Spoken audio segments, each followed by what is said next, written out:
Hey everyone, welcome back. Today we're diving into environment variables and shell options in Linux. If you've ever wondered how to tweak your Linux setup, make variables stick around after reboot, or prevent yourself from accidentally overwriting files, this is the guide for you. Let's get into it. Step 1, understanding environment variables. First up, let's see what environment variables are currently set on your system. Run this. This dumps all system-wide environment variables. Use the arrow keys to scroll and press Q to exit. If you want to check specific ones, try echo home, echo user, echo a shell. This shows your home directory, username, and default shell. Now, if you want to see all shell and environment variables, including custom ones, use set list. Modifying environment variables. Let's create a temporary variable, myvar. It exists, but only in this session. Close the terminal and it's gone.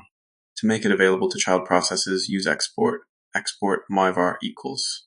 This is a persistent session variable. Now, if you start a new bash shell, it still exists. If you want to delete it, unset myvar. Making variables persistent temporary variables are cool, but what if you want them to persist even after a reboot?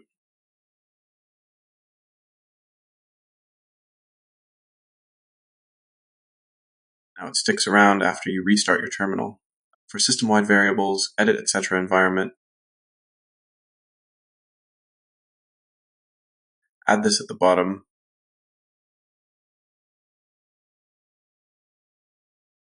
Save, exit, and reboot to apply.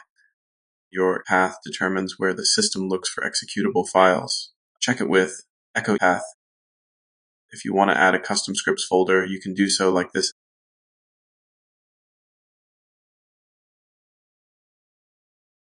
You can run scripts from anywhere.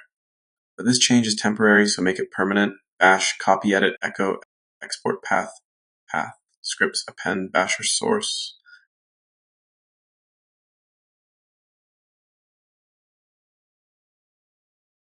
Working with shell options, let's tweak bash behavior using shopt and set.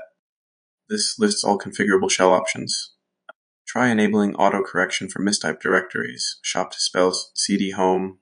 Even though home doesn't exist, bash corrects it to home.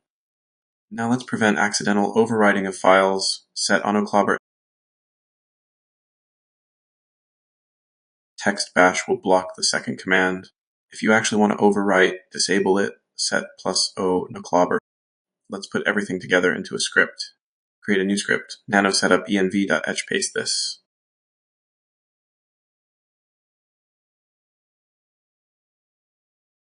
Save exit, then make it executable and run it. Chmod +x setup env.sh. This will automatically set up your environment every time you run the script. Nice work. That's it for today. If this was helpful, drop a like and subscribe for more Linux tips. See you in the next one.